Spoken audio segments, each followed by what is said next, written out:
পশু পাখির ভালোবাসা বড়ই নিঃস্বার্থ। ওরা কথা বলতে পারে না, তবুও মনের ভাষা ঠিকই বুঝে নেয়। তো সকালে নাস্তা করছি হচ্ছে চা, পরোটা, তারপরে হচ্ছে গরুর নলি ছিল। আম্মু হচ্ছে এখানে দুপুরে রান্না বান্না করতেছিল। তারপর হচ্ছে আমার ভাই আসার সময় হয়ে গেছে। তো এখানে হচ্ছে সবসময় আমার ভাইয়ের জন্য এই বিড়ালটা সবসময় এখানে অপেক্ষা করে যে এই সময়টাতে হচ্ছে আমার ভাই আসে, মানে 12:30 ওই সময়তে সে হচ্ছে এখানে দাঁড়ায় থাকে।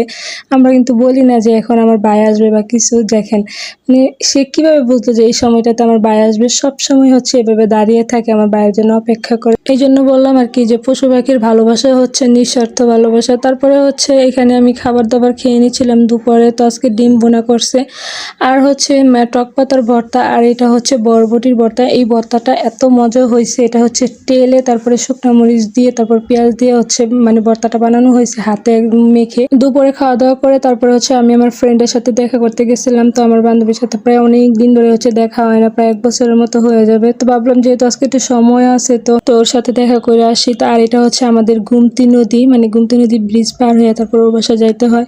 তারপর ওর বাসা থেকে এসে তারপরে মাগরিবের সময় আরেকজনের বাসায় গেছিলাম, মানে আমার বোনের ফ্রেন্ডের বাসায় গেছিলাম। ওনার যাইতে বলছিল, অনেকদিন ধরে বলতেছিল যে আমি আসতে যেতে যাই।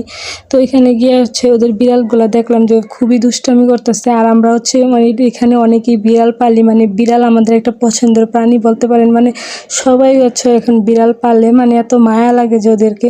তো এখানে হচ্ছে রাত্রে আম্মু হচ্ছে শুটকি দিয়ে বেগুন দিয়ে রান্না করছে। তো কালকের জন্য হচ্ছে একটু তরকারি মানে গরু মাংস রান্না করবে যেহেতু। তো এই জন্য হচ্ছে আমি পেঁয়াজগুলো পলে নিচ্ছিলাম, মানে কালকে যেহেতু গ্যাস নাও থাকতে পারে নাকি, সেজন্য হচ্ছে রাত্রেবেলা হচ্ছে গরু মাংসটা রান্না করে নিবে। তো এখানে হচ্ছে আমি পেঁয়াজগুলো পলে নিচ্ছিলাম গরু মাংসের জন্য। আর আপনারা কে কোন জায়গা থেকে আমার ভিডিওটা দেখতেছেন অবশ্যই একটু কমেন্ট করে জানাবেন। আমার ভিডিওটা যদি ভালো লাগে তাও অবশ্যই কমেন্ট করে জানাবেন। তো এখানে হচ্ছে আমি সবগুলো পেঁয়াজ পলে নিচ্ছি এক এক করে, অনেকগুলোই পেঁয়াজ পলছি।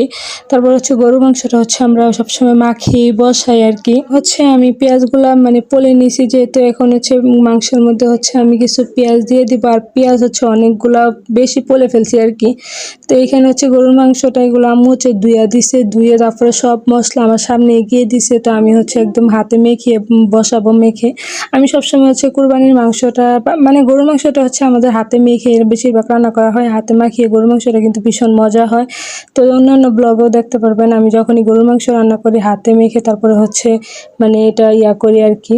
তো এখানে হচ্ছে আমি গরু মাংসটাকে এক এক করে সব মশলা দিয়ে দিয়েছি। প্রথমে হচ্ছে পেঁয়াজ, তারপরে হচ্ছে এলাচ দারচিনি দিয়েছি, তারপরে হলুদ, মরিচ, ধনিয়া, জিরা, তারপরে হচ্ছে মানে রসুন, তারপরে আদা বাটা দিয়ে ভালো করে মেখে লবণ, তারপরে সব কিছু দিয়ে হচ্ছে গরুর মাংসটা বসায় দিছি। আর আজকে হচ্ছে আম্মু অনেক ধরনের ভর্তা বানাইছে। তো এখানে অনেক ধরনের ভর্তা আছে।